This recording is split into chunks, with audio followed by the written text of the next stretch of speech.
जय हिंद साथियों, मैं अपने इस वीडियो में आपका पुनः स्वागत करता हूं।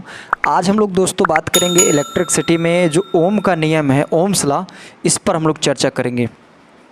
आप लोग एक फार्मूले देखे होंगे V बराबर आई आर।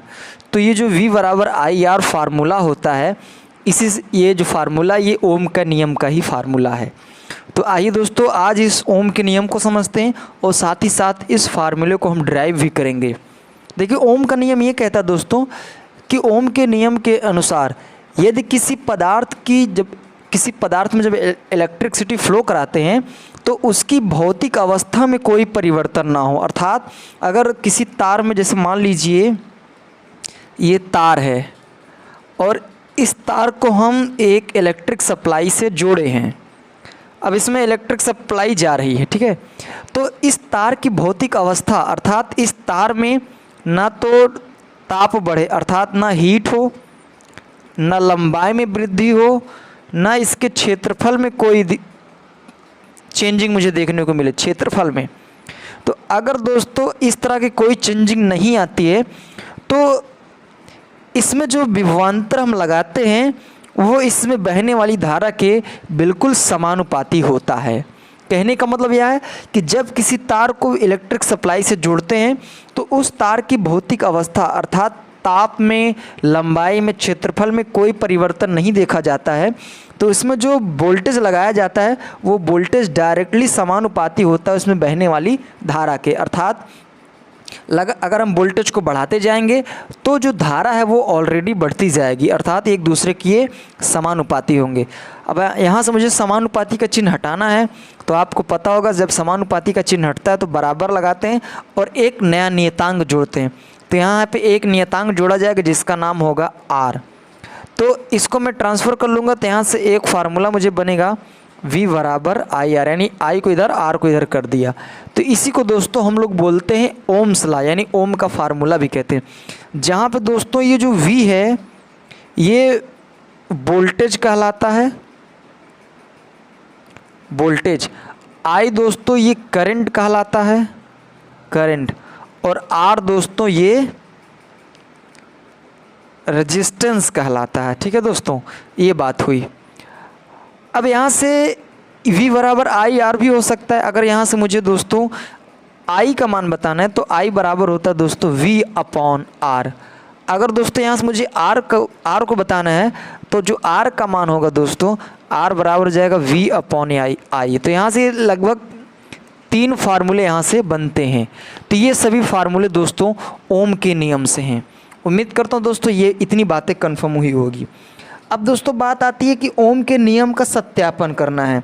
तो देखिए ओम का नियम का सत्यापन का मतलब यह है कि ये जो वोल्टेज और करंट है ये एक दूसरे के समानुपाती हैं कि नहीं, अर्थात ये अगर वोल्टेज को बढ़ाऊंगा तो करंट क्या ये बढ़ती है। तो इसके लिए मुझे एक डायग्राम पहले बनाना पड़ेगा, तो उसके आगे मैं समझूंगा। आइए दोस्तों इमेज बन के तैयार है। देखिए यहाँ पे हुआ क्या है कि एक रेजिस्टेंस है और इसके श्रेणी क्रम में एमीटर लगाया गया है, इसके समांतर क्रम में एक वोल्टमीटर लगाया गया है और इस रेजिस्टेंस को आगे इलेक्ट्रिक सप्लाई से जोड़ा गया है और इस सप्लाई के बीच में एक कुंजी यानी स्विच लगाई गई है जो बंद स्विच है। और ये करंट कंट्रोलर है, अर्थात ये रेजिस्टेंस एक प्रकार का है, जब इसको हम घटाएंगे बढ़ाएंगे तो करंट घटेगी बढ़ेगी। और यहाँ पे ये एक रेजिस्टेंस है जिसके थ्रू हम लोग टेस्टिंग करेंगे। तो यहाँ पे होगा क्या कि एक मुझे ग्राफ ड्रॉ करना पड़ेगा, तब जाके मैं समझूंगा इस बात को बहुत अच्छी तरह से। तो यहाँ पे दोस्तों ये जो लाइन है यानी जो ये हॉरिजॉन्टली है इसको मैं वोल्टेज मान लेता हूँ और ये जो है इसको मैं करंट मान लेता हूँ, यानी वर्टिकल को।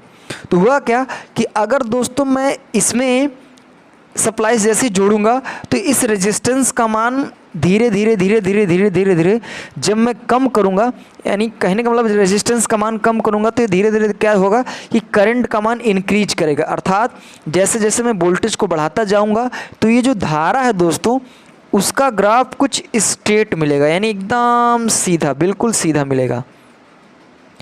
तो हम ये देख रहे हैं दोस्तों कि जैसे जैसे वोल्टेज को बढ़ाया जा रहा है तो करंट का मान ऑलरेडी इंक्रीज होता जा रहा है, यानी साथ ही साथ। तो हम कह सकते हैं कि ये ओम के नियम का सत्यापन हो गया। ओम ने यही बताया था कि जब किसी पदार्थ में धारा का कहने का मतलब इलेक्ट्रिक सप्लाई जब जोड़ते हैं तो अगर उसके भौतिक अवस्था में कोई परिवर्तन ना हो तो उसमें जो हम लोग वोल्टेज लगाते हैं वो धारा के डायरेक्टली प्रोपोर्शनल होता है, अर्थात वोल्टेज का मान बढ़ाते जाओगे तो धारा का मान ऑलरेडी बढ़ता चला जाएगा। तो ये बात हुई दोस्तों ओम का नियम। उम्मीद करता हूँ दोस्तों ओम के नियम से संबंधित ओम का नियम सत्यापन जो था हमने बताने का प्रयास किया। तो यहाँ पे आप हेडिंग लगा लेंगे कि ओम के नियम का सत्यापन यानी वेरिफिकेशन किए हैं हमने। तो वेरिफिकेशन कभी कभी क्वेश्चनों में हो सकता है ये फार्मूले ही आपको दे देते हैं, इसमें से बोला जाता है कि ये जो फार्मूले हैं किस नियम से हैं, तो आपको ध्यान रखना है कि ओम के नियम। जैसे इस फार्मूले से एक बड़ा फ़ायदा यह होता है कि अगर मुझे किसी इक्विपमेंट का वोल्टेज पता है और रेजिस्टेंस पता होता है तो उसमें कितनी धारा जाती है यहाँ से हम निकाल लेते हैं। यानी कहने का मतलब यहाँ से हम 3 चीज़ों को फाइंड आउट कर सकते हैं। अगर किन्हीं 2 चीज़ों को हम जानते हैं तो एक नई चीज़ को हम पता कर सकते हैं। अगर हम वोल्टेज करंट जानते हैं तो रेजिस्टेंस को निकाल सकते हैं। अगर हम देखिए दोस्तों यहाँ से हम वोल्टेज को निकाल सकते हैं, यहाँ से हम करंट को निकाल सकते हैं, यहाँ से हम लोग रेजिस्टेंस को निकाल सकते हैं।